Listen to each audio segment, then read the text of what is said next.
and her knees were crushed, her ligaments torn apart. Yet Liza Minnelli was still forced to step onto the stage for 2 shows every single night. Inside the Las Vegas hotel rooms where, years earlier, her own mother Judy Garland had panicked and vomited from exhaustion, Liza was kept going with cocaine, Valium, hard liquor and painkillers. There was no real rest, no sympathy. To the casino operators, she was simply a voice that had to keep singing and a spectacle that had to keep the money flowing. Just minutes after swallowing another cocktail of drugs, the nearly broken performer would rush out under the blinding lights. She danced, she sang, pushing her body until her throat felt like it was tearing apart, all to satisfy tens of thousands of gamblers roaring from the crowd. But the audience wasn't only watching Liza. They were chasing the ghost of Judy Garland in every movement, every note. It was as if history was repeating itself on a body slowly collapsing night after night.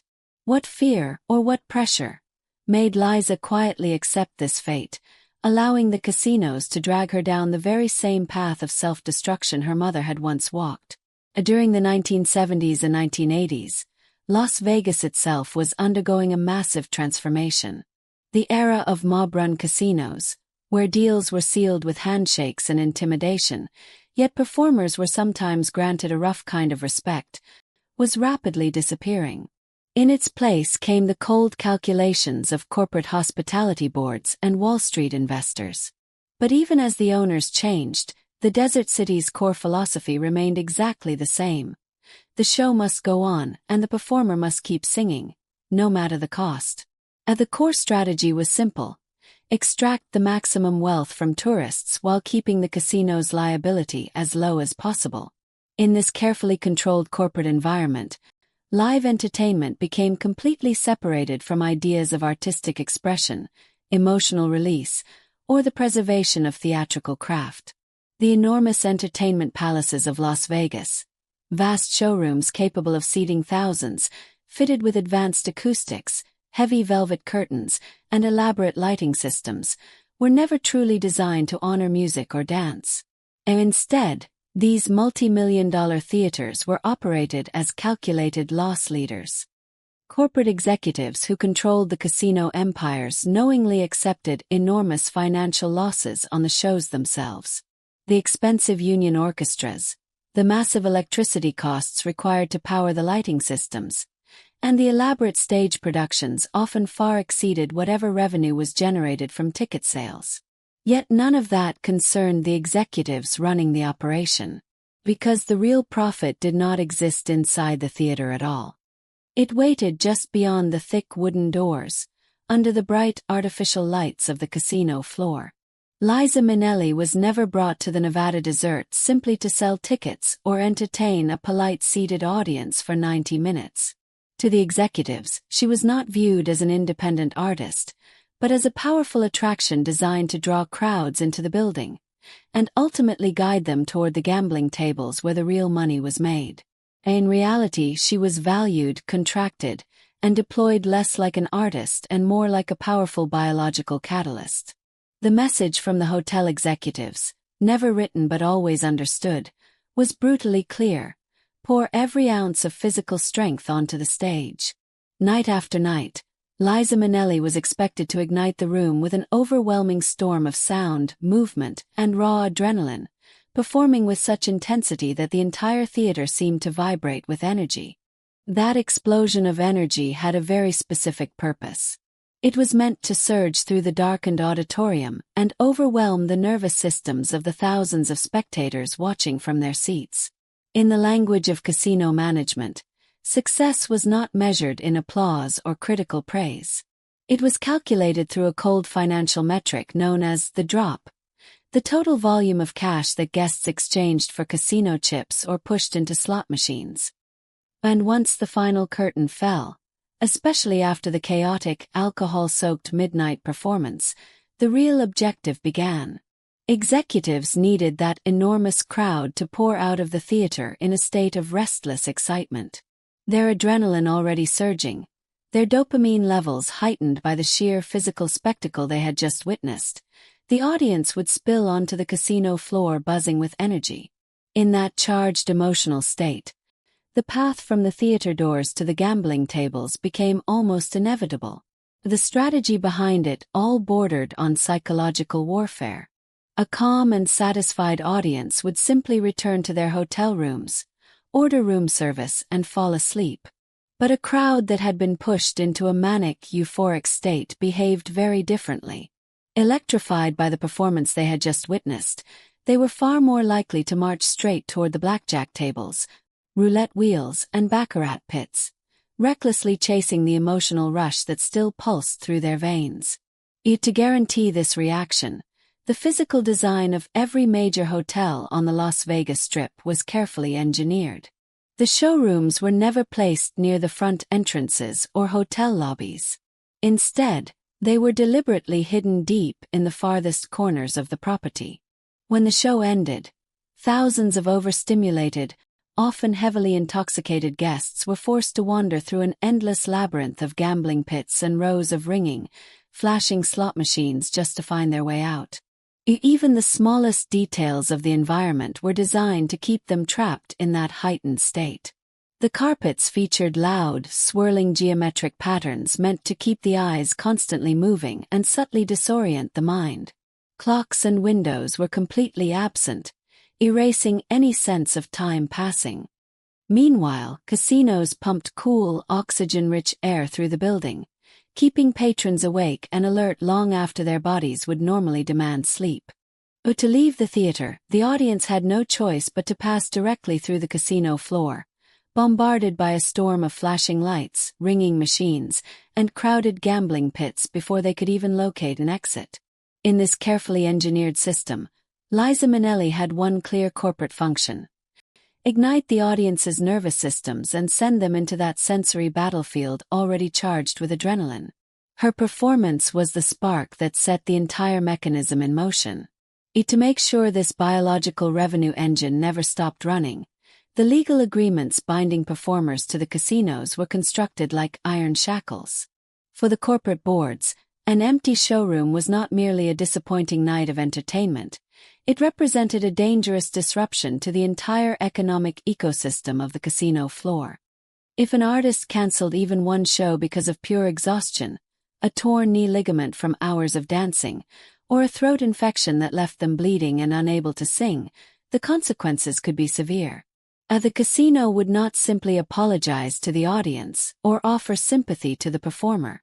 Instead, their legal teams moved immediately, armed with contracts built around a ruthless clause known as liquidated damages.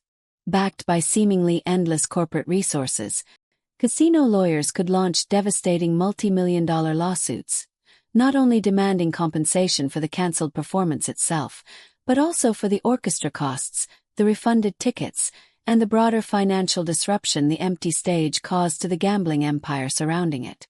The lawsuits did not stop at the cost of a cancelled performance. Casino lawyers pushed the argument much further. They demanded compensation for the massive gambling profits they claimed would have been generated that night if the show had gone on.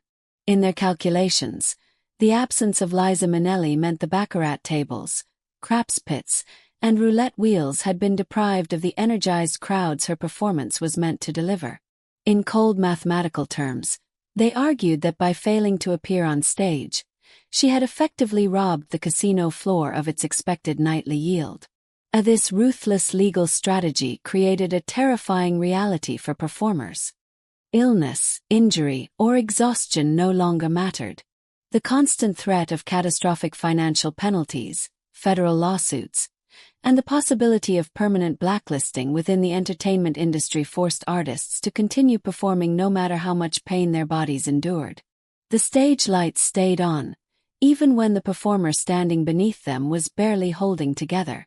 Within this system, the artist was no longer treated as an independent human being. They became the beating heart of a carefully engineered corporate revenue machine, one that was never allowed to stop. Ironically, during her peak Las Vegas residencies at legendary casinos like the Riviera and the Sahara, Minnelli earned staggering weekly salaries that broke industry records and far surpassed many of her contemporaries. The enormous sums paid to Liza Minnelli were not simply rewards for talent, they became tools of control. Casino executives used those staggering contracts as a shield, arguing that such extraordinary pay erased any further responsibility for her well-being. In their eyes, the multi-million-dollar salary functioned less like payment for a performance and more like an advance purchase of the performer herself. Her body, her stamina, and the fragile nervous system that powered every night on stage. On paper, she stood as the highest-paid female performer on the Las Vegas Strip. Yet that wealth often resembled a gilded cage. The massive paychecks were used to justify the quiet dismantling of normal labor protections. Rest days vanished, exhaustion was ignored, and basic human limits were treated as obstacles rather than realities. Still, the trap surrounding her extended far beyond strict legal contracts or the carefully engineered casino layouts. The executives understood that to push spectators from the theater straight toward the baccarat tables, they first needed to shatter them emotionally. The show had to become something more than entertainment. It had to strike a deep cultural nerve. To achieve that effect, casino bosses looked beyond Minnelli's immense talent. They searched for something darker, something buried within her past, turning their attention to the painful legacy of her childhood and the lingering shadow of the figure whose memory still haunted her. During the 1970s and 1980s, a large and extremely profitable portion of the Las Vegas audience was not simply purchasing a ticket to watch an independent artist named Liza Minnelli perform. What many of them truly believed they were buying was something far stranger, an invitation to a kind of staged resurrection. Beneath the glowing neon lights of the Strip, they came hoping to glimpse the lingering spirit of her mother, Judy Garland, brought back to life through her daughter's voice, movements, and presence. A casino management quickly recognized the enormous financial potential hidden within that emotional fascination. To the corporate executives studying the crowds through spreadsheets and profit charts, grief and nostalgia were not delicate human emotions. They were marketable assets. When carefully packaged and aggressively promoted, the sorrow surrounding Garland's life and death could be transformed into an incredibly profitable spectacle. The American public had developed a dark, almost obsessive curiosity about the tragic end of Garland's life in 1969. Casino bosses understood this with chilling clarity. They knew exactly what the audience expected the moment the heavy velvet curtain lifted. And behind the scenes, they were fully prepared to shape every detail of the show. Every song, every gesture, every moment on stage, to give the crowd precisely the haunting experience they had come to see. Casino executives repeatedly and aggressively pushed Liza Minnelli to perform the emotionally devastating songs that had once defined her mother, Judy Garland. Production teams, acting under strict financial directives, carefully manipulated the stage environment to intensify this connection. Spotlights were angled with precision while large portions of the stage were dropped into harsh, high-contrast shadows, deliberately recreating the haunting visual atmosphere associated with Garland's legendary yet tragic Carnegie Hall performances. The manipulation extended deep into the musical structure of the show.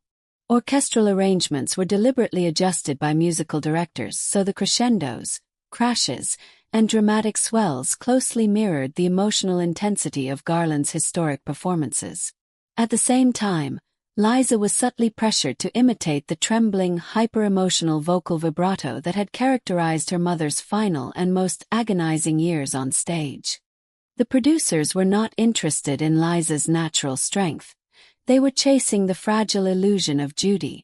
This pattern of emotional exploitation also spilled directly into her own film legacy.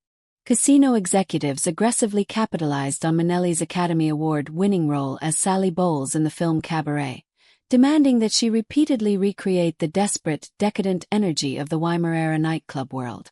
Night after night, the stage was shaped to echo that same atmosphere, turning both her mother's tragedy and her own cinematic triumph into carefully engineered spectacle for the Las Vegas audience. Night after night, the production deliberately blurred the boundary between performance and reality. Liza Minnelli was not simply asked to portray characters. She was pushed to merge them with her own life.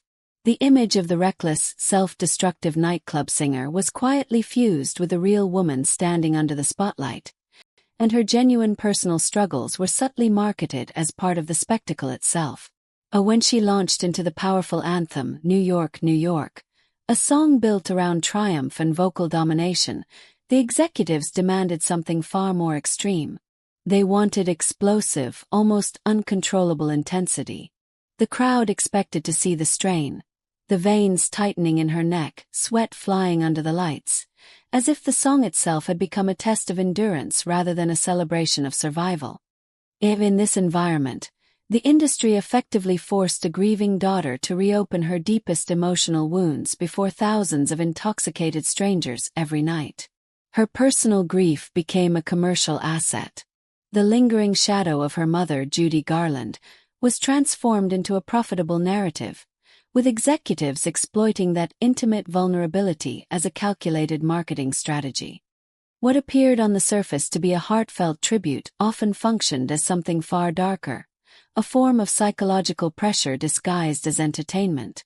And through it all, Minnelli endured this relentless system largely alone, carrying the weight of the spectacle in an industry that offered her little protection.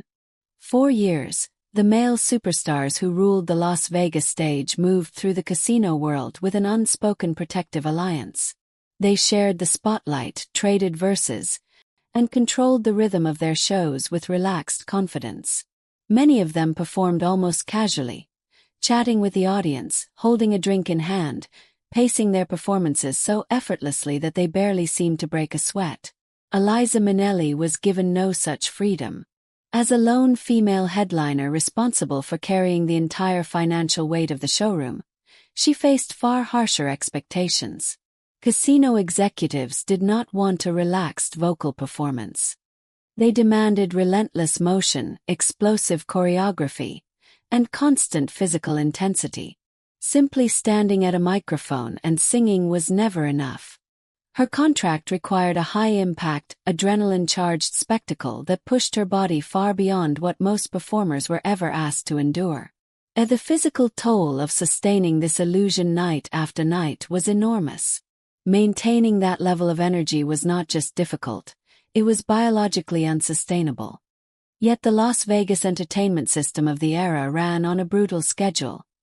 2 exhausting high-energy shows every single night. There were no exceptions, no pauses, and no mercy for the performer standing alone under the stage lights. Each evening followed the same punishing rhythm. First came the glamorous dinner show at 8 p.m., performed for a formally dressed crowd finishing their meals. Then, only a short time later, the atmosphere shifted completely as the midnight show erupted. Louder, wilder, and fueled by alcohol. This demanding routine stretched across 6, sometimes even 7 consecutive nights every week.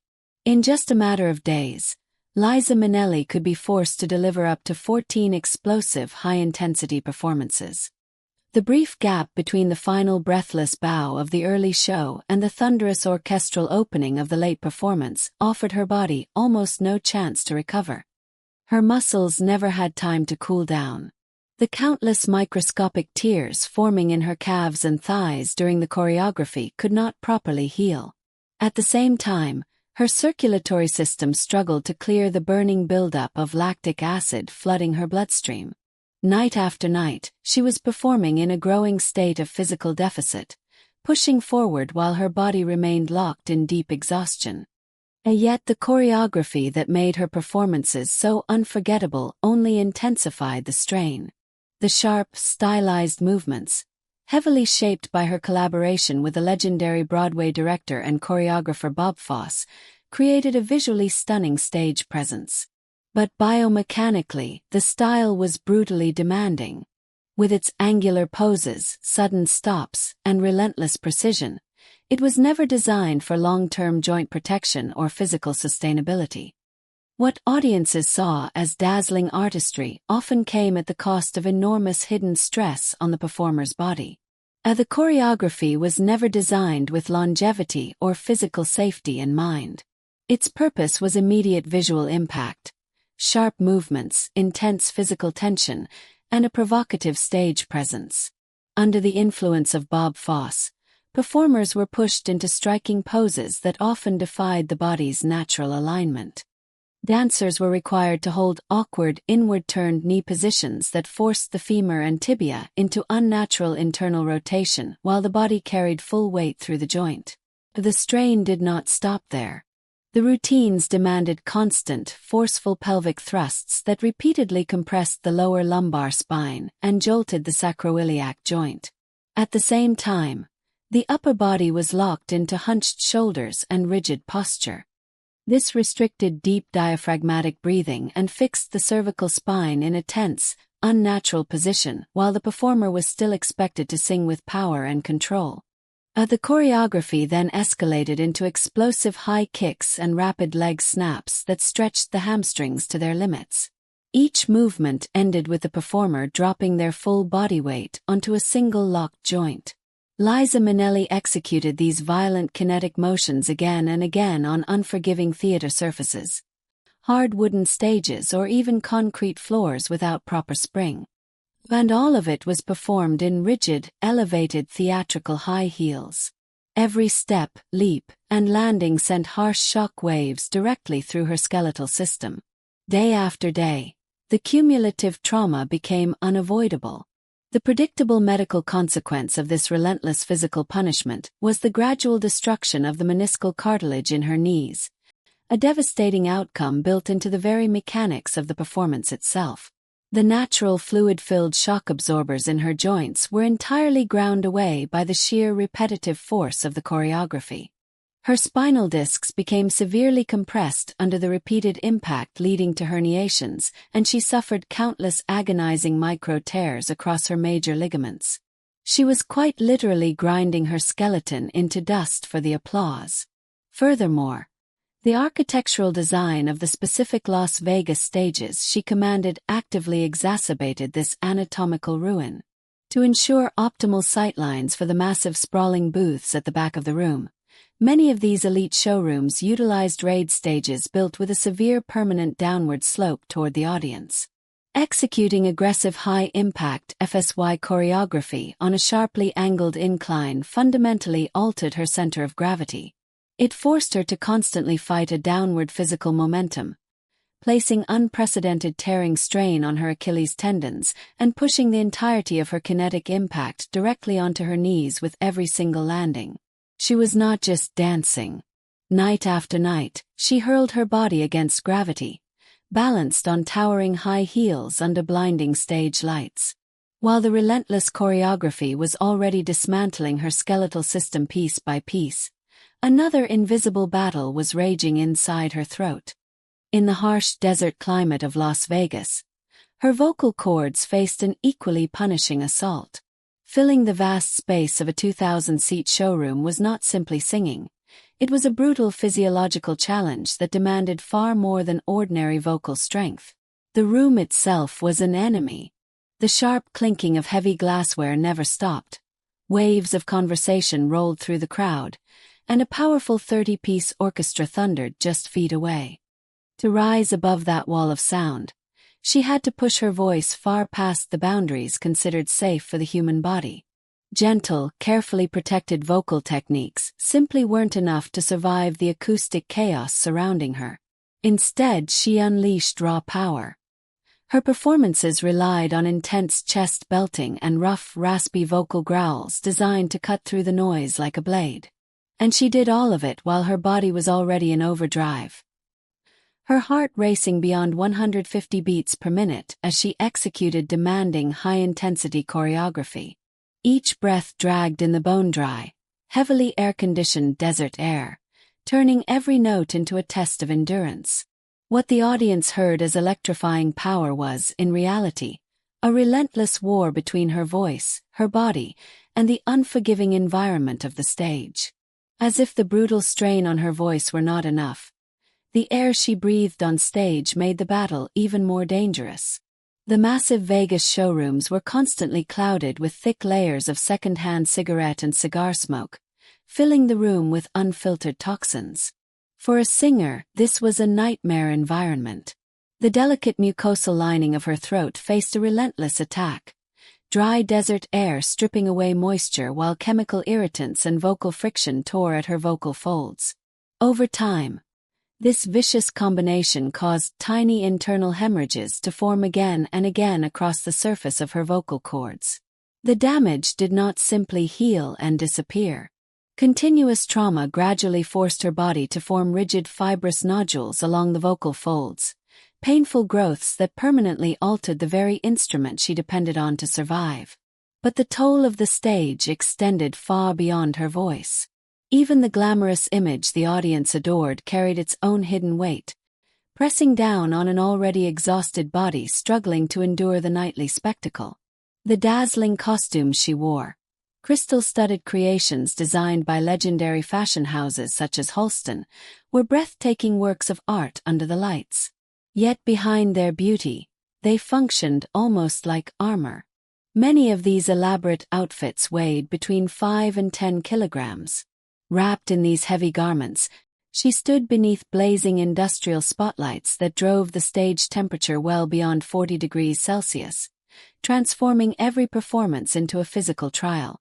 With each demanding dance number, her body poured out enormous amounts of sweat, draining precious water and electrolytes. Painful muscle cramps could seize her legs without warning, sometimes striking right in the middle of a routine. But the audience was never meant to see that struggle. The casino demanded perfection, the illusion of effortless glamour and joy. So despite the burning lights, the crushing costumes, and the stabbing pain coursing through her muscles, she was bound by contract and professionalism to keep smiling brightly, as if none of it hurt at all. Behind the glittering curtain, the reality of the performance was far more chaotic and punishing than the audience could ever imagine. In the dark, cramped wings of the theater, she often had less than 60 seconds between numbers. There, in near total darkness, the soaked, heavy costumes had to be torn off her exhausted body at lightning speed. Assistants rushed around her in a frenzy, stripping away the suffocating garments, forcing another tightly fitted, bead-covered outfit onto her frame, securing the microphone pack, and then physically pushing her back toward the stage. All of it had to happen before the orchestra finished a brief 30-second musical vamp, sending her once again into the blinding wall of light.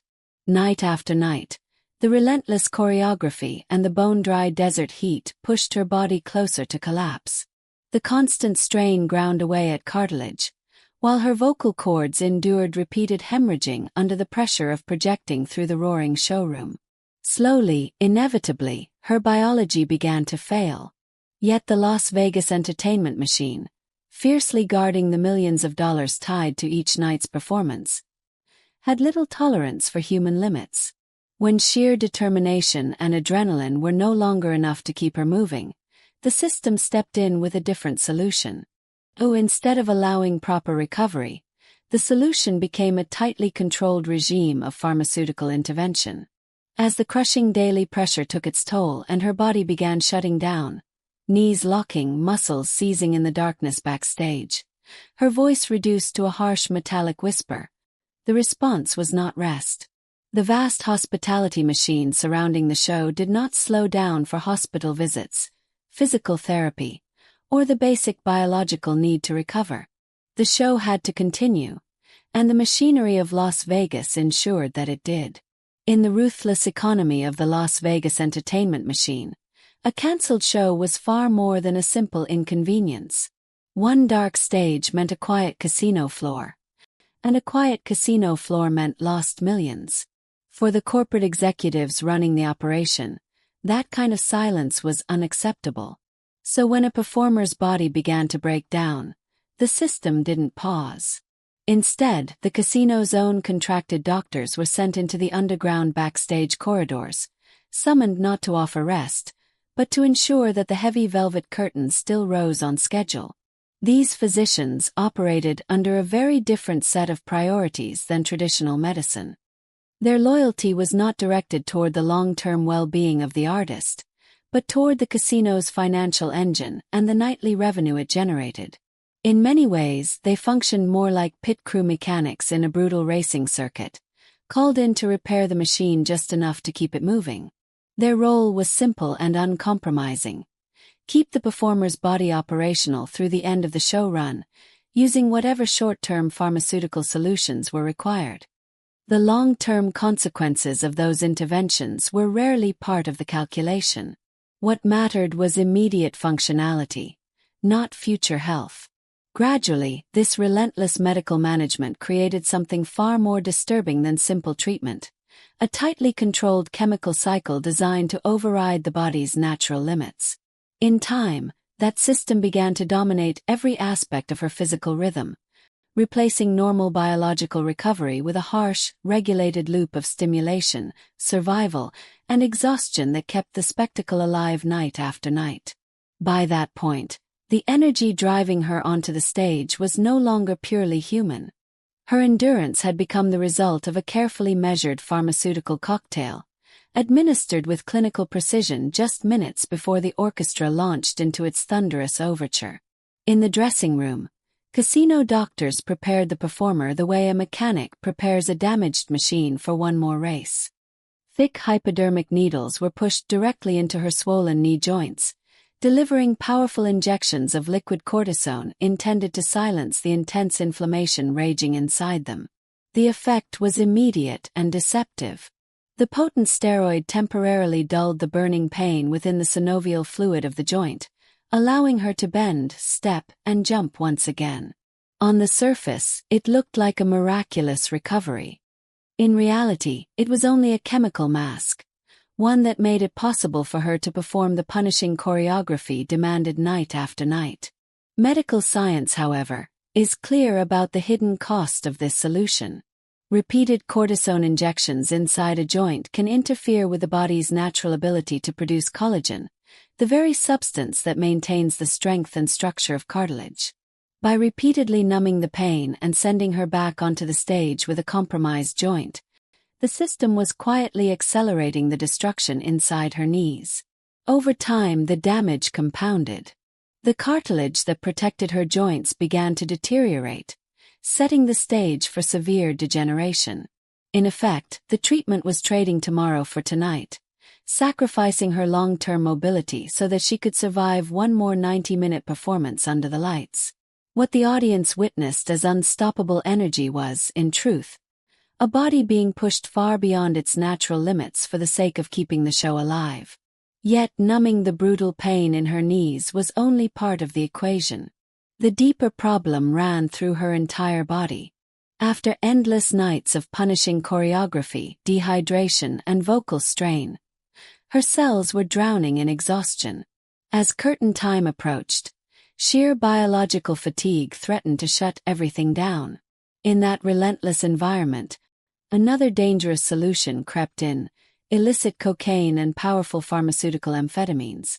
The habit had first taken root in the glittering manic VIP rooms of Studio 54, but inside the Las Vegas performance machine it found quiet acceptance, even silent encouragement. The handlers surrounding the production often looked the other way. In an ecosystem that demanded relentless energy and flawless spectacle, these stimulants became a brutal shortcut to survival. The chemicals surged through her bloodstream, dulling natural pain signals while forcing her exhausted nervous system to release artificial waves of dopamine and adrenaline. When she stepped back into the light, it was no longer natural stamina driving her performance. It was the explosive force of a chemically engineered surge. The physical effects were immediate and extreme.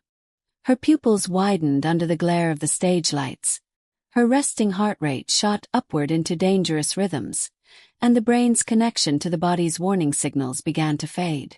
Beneath the dazzling performance, her muscles and bones continued absorbing relentless damage, but the stimulants pushed those alarms into the background. She was propelled across the stage by something closer to rocket fuel than human endurance. And even that was not the end of the system.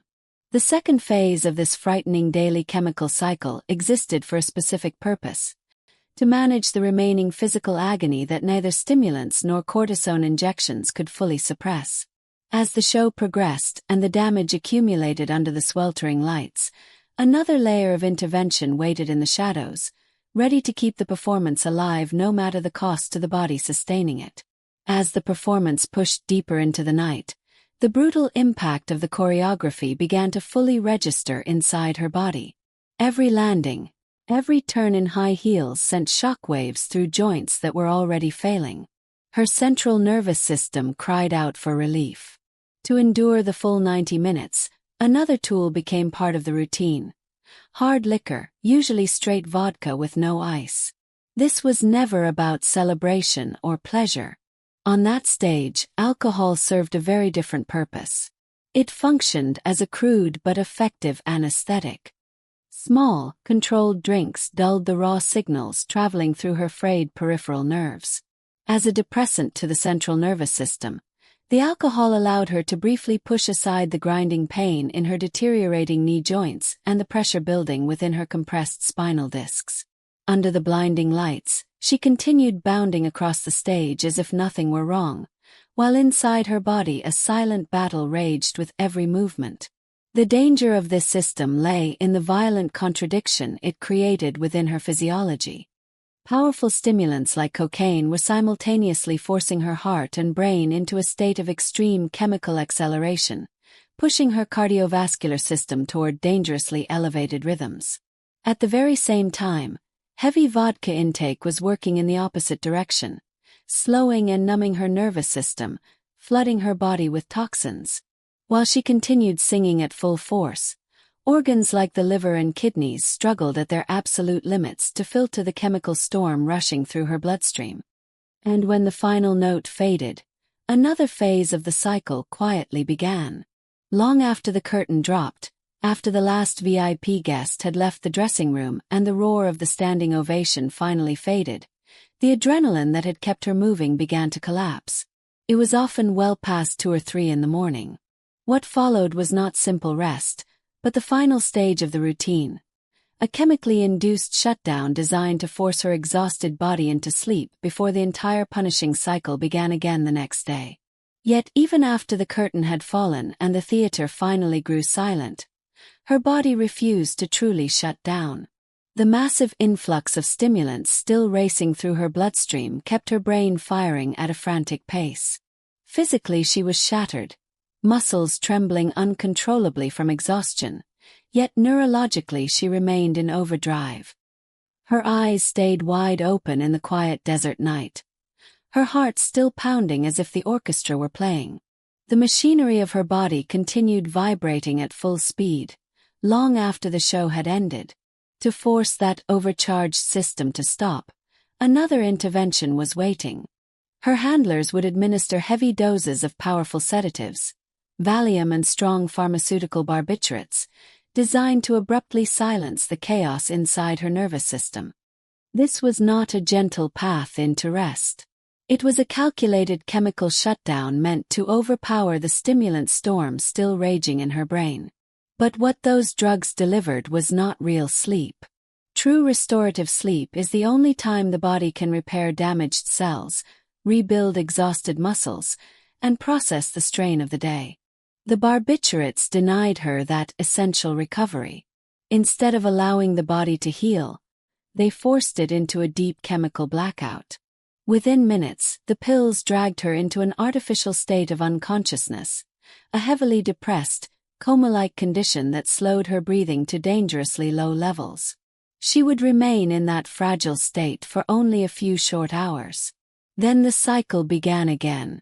By late afternoon she would wake up groggy and disoriented, her body battered, severely dehydrated, and carrying the heavy fog of a chemical hangover, just in time to prepare for another punishing night under the lights. Yet recovery was never truly part of the schedule. Long before her body had any chance to heal, the entire cycle had to begin again. As the clock crept toward the 8 o'clock overture, the machinery restarted with brutal precision. The cortisone injections, the stimulants, the alcohol, the sedatives waiting at the end of the night. It was no longer a series of choices but a mechanical routine, a toxic loop that dragged her forward day after day. Escape from it seemed impossible, sealed off by an invisible but unbreakable barrier surrounding her life. Around her stood a tightly controlled circle of powerful figures who had every reason to keep the system running. Her management team, highly paid lawyers, personal assistants, and the casino executives formed an impenetrable protective wall. But the protection was not truly for her. What they guarded most fiercely were the enormous financial streams flowing from the show, the corporate profits, the extravagant salaries, and their privileged positions within the powerful Las Vegas entertainment hierarchy. Within that environment, even the smallest voice of concern could become dangerous. Anyone inside the production who dared to question the system risked immediate consequences. A musician, a wardrobe assistant, a stagehand. If they suggested medical rehabilitation, a break from the schedule, or even expressed genuine worry about her collapsing health, their fate was swift and decisive. Those individuals were removed without hesitation. They were fired on the spot, bound by legal silence, blacklisted from future productions, and escorted off casino property under heavy security.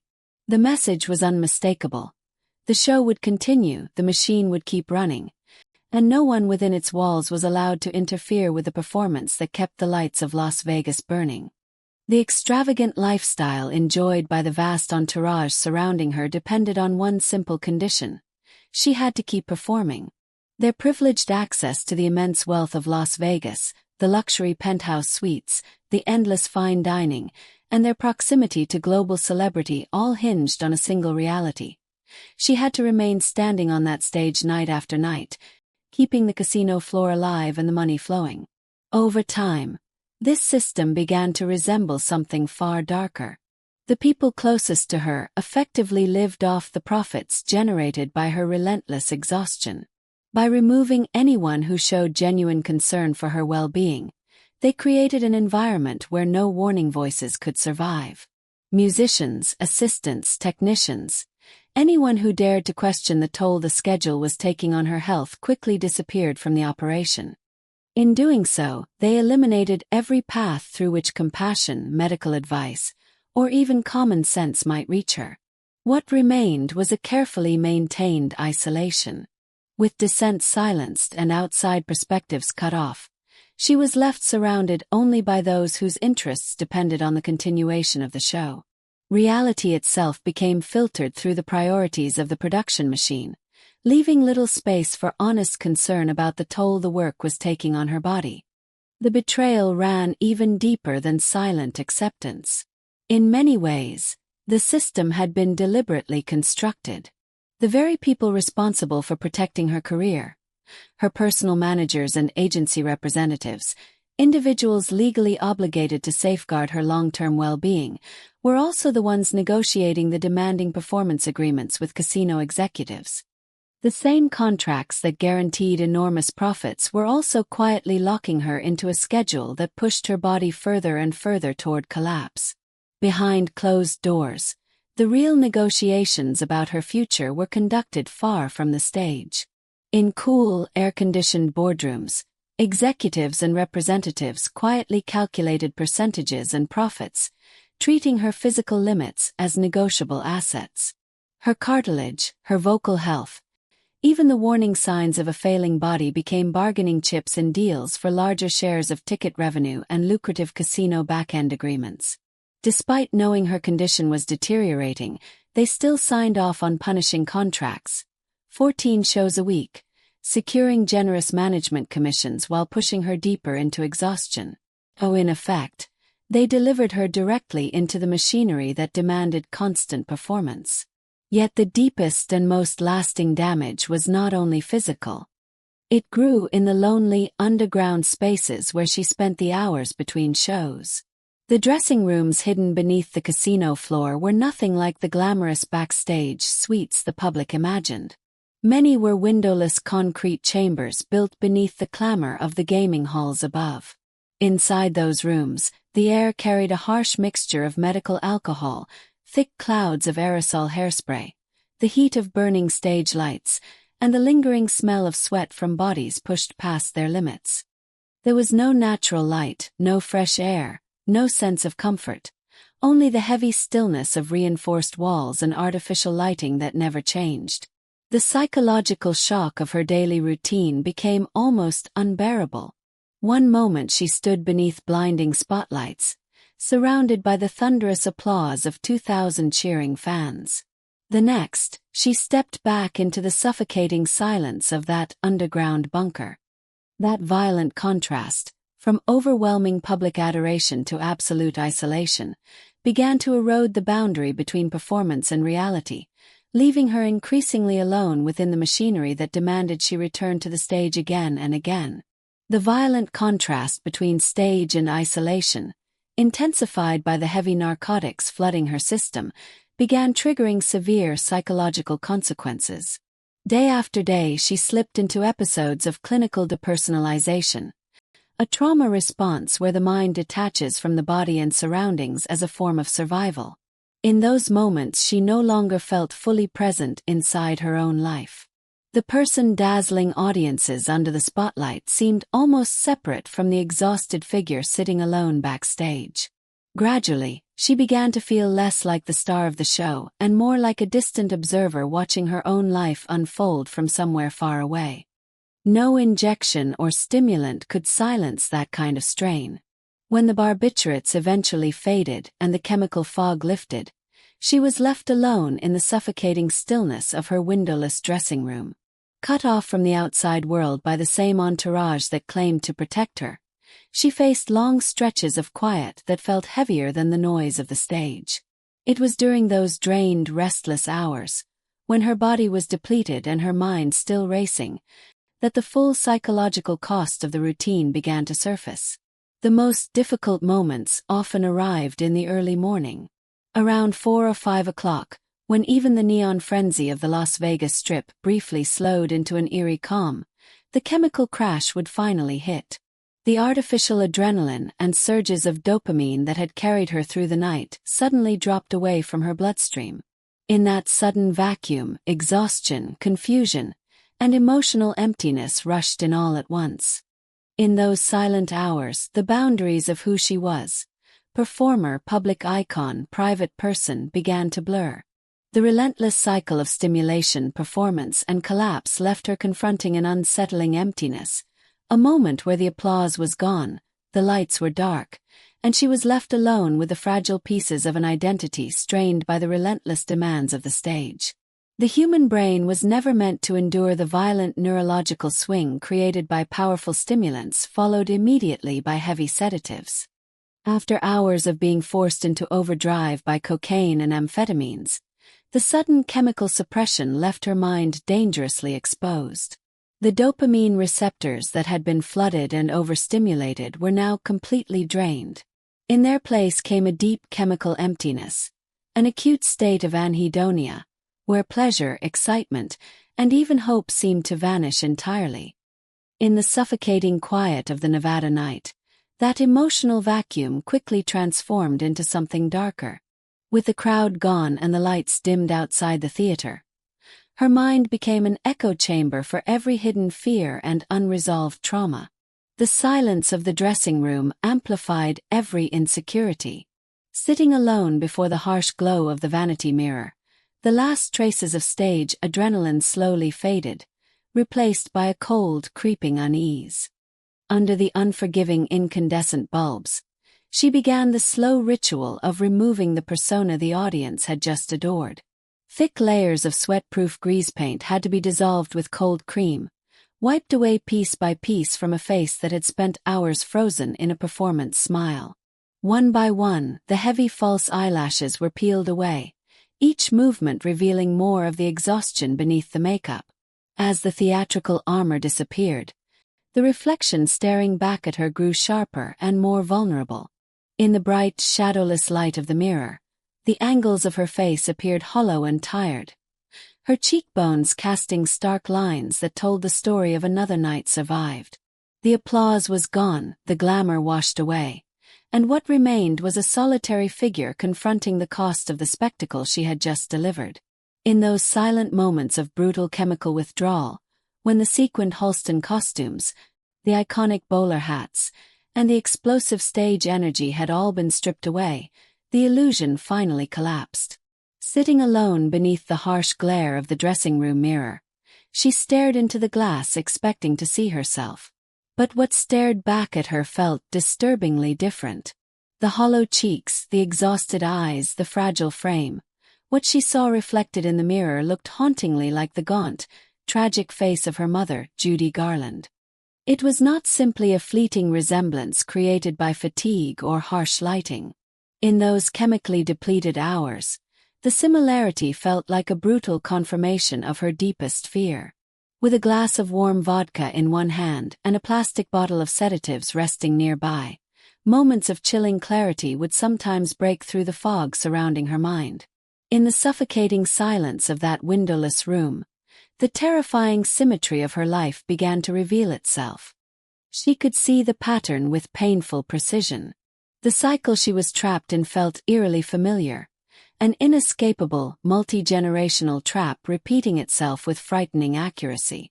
The same relentless pressure, the same chemical routines, the same industry machinery that had once driven her mother toward destruction now seemed to be marching her down an identical path. The parallels were not poetic or symbolic. They were disturbingly exact.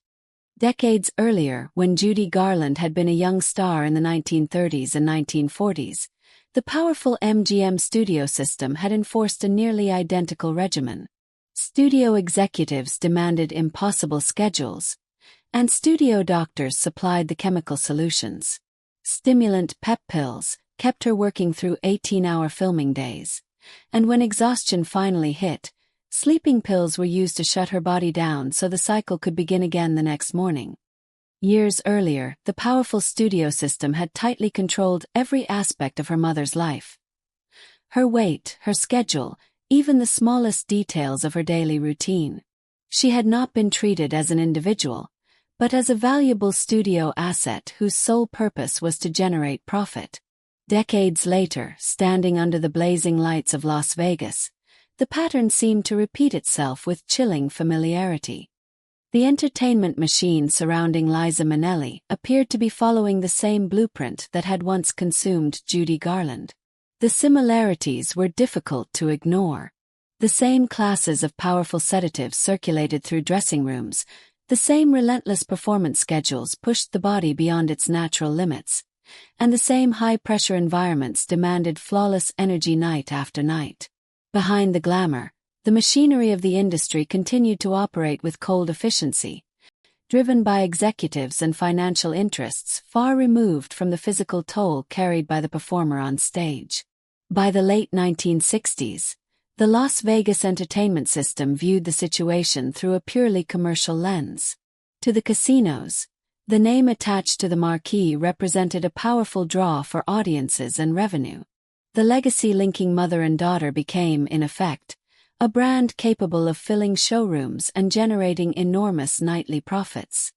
In that sense, the system rarely paused to consider the personal cost behind the performance. Yet the most defining part of the story lies in the psychological weight of that realization. Recognizing the parallels with her mother's past could have pushed someone to step away entirely. For Liza Minnelli, however, the response was far more complicated. Confronting the possibility of leaving the stage carried its own terrifying uncertainty, and that fear made escape from the cycle far more difficult than it might appear from the outside. The possibility of walking away was never as simple as it seemed.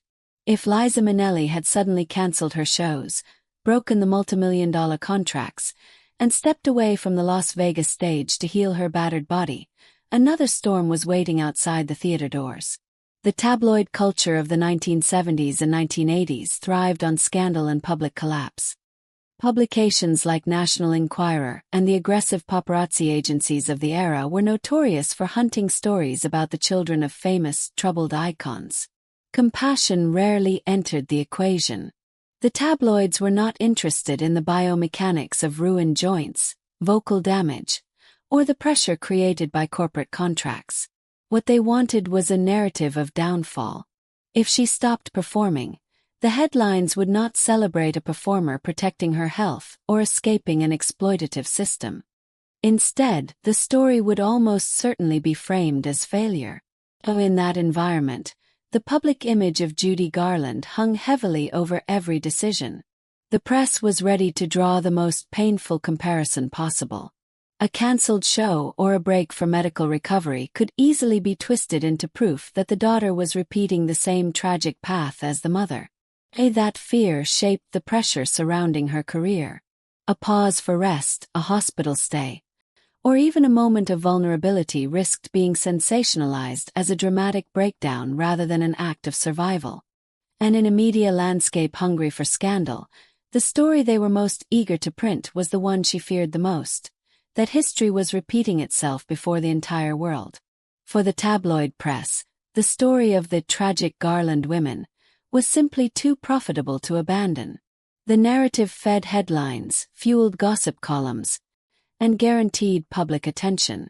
In that brutal media climate, the stage itself began to feel like the only protection available to Liza Minnelli. As long as she kept performing, dancing, singing, delivering electrifying shows, the narrative remained under her control. Each standing ovation, each packed showroom, felt like proof that she had not been swallowed by the same fate that had haunted the life of Judy Garland. In the harsh economy of Las Vegas entertainment, however, survival on stage came with its own unforgiving rules. The glowing marquee lights that elevated performers could also erase them overnight. The moment an act stopped generating the enormous gambling revenue that casinos depended on, the system moved on without hesitation.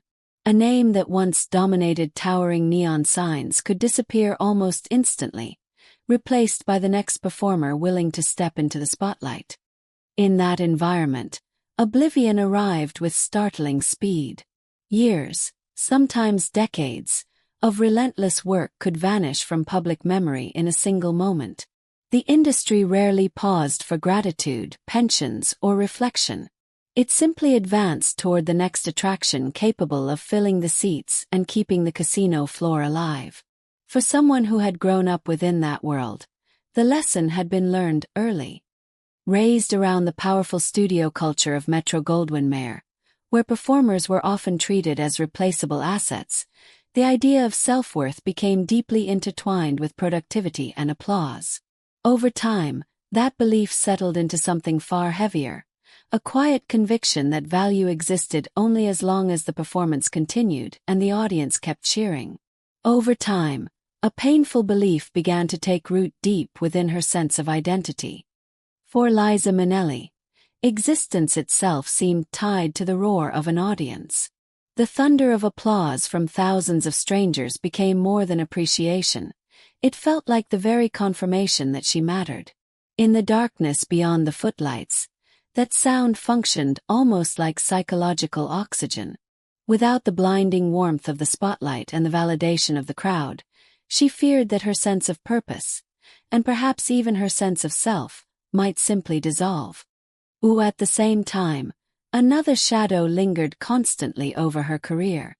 The legacy of Judy Garland followed her everywhere, while the tabloid press waited eagerly for any sign that history might repeat itself. Caught between the haunting memory of her mother's struggles and the relentless hunger of scandal-driven media, she found herself in a place that felt almost impossible to escape. Every decision seemed to carry the weight of public judgment. Under that immense pressure, a harsh logic slowly formed. If the same entertainment system that had once consumed her mother was now demanding everything from her as well, then the only control she believed she still possessed was how she faced it. Rather than retreat, she continued stepping into the spotlight, choosing to confront the machine on her own terms, even when it pushed her body and mind to their limits. That moment marked a profound turning point during her years performing in Las Vegas. The tension between personal survival and public expectation grew so intense that she began separating her inner world from the persona the audience adored. The electrifying stage performer and the exhausted private individual became almost like two different identities, one fueled by applause and spectacle, the other quietly carrying the weight of a life lived under relentless pressure. Beneath the stage, hidden inside the cold concrete dressing rooms, existed a reality far removed from the dazzling spectacle the audience witnessed. There, away from the applause, was an exhausted and fragile figure, physically battered, chemically dependent, and deeply afraid. Yet moments later, when the curtain rose, that reality vanished behind the radiant armor of Liza Minnelli, the global superstar. On stage she appeared unstoppable, radiating boundless energy and joy. Her famous wide smile shining toward the crowd as if nothing in the world could touch her. That smile, so often praised by critics as part of her irresistible charm, was not always a simple expression of happiness. Over time it became something closer to a carefully constructed shield. Every gesture, every burst of kinetic energy in her performances helped maintain an illusion of absolute confidence, one designed to hide the anxiety and pressure building behind the scenes. As the years passed and the physical strain accumulated, the situation grew even more complicated. The network of handlers and enablers who had once pushed drinks and pills toward her no longer needed to insist. The cycle had already taken root. The stimulants, alcohol, and sedatives had become part of the rhythm of daily life, something she now reached for herself as the demands of performance continued. Beneath that pattern lay a deeper emotional burden connected to the legacy of Judy Garland, carrying the memory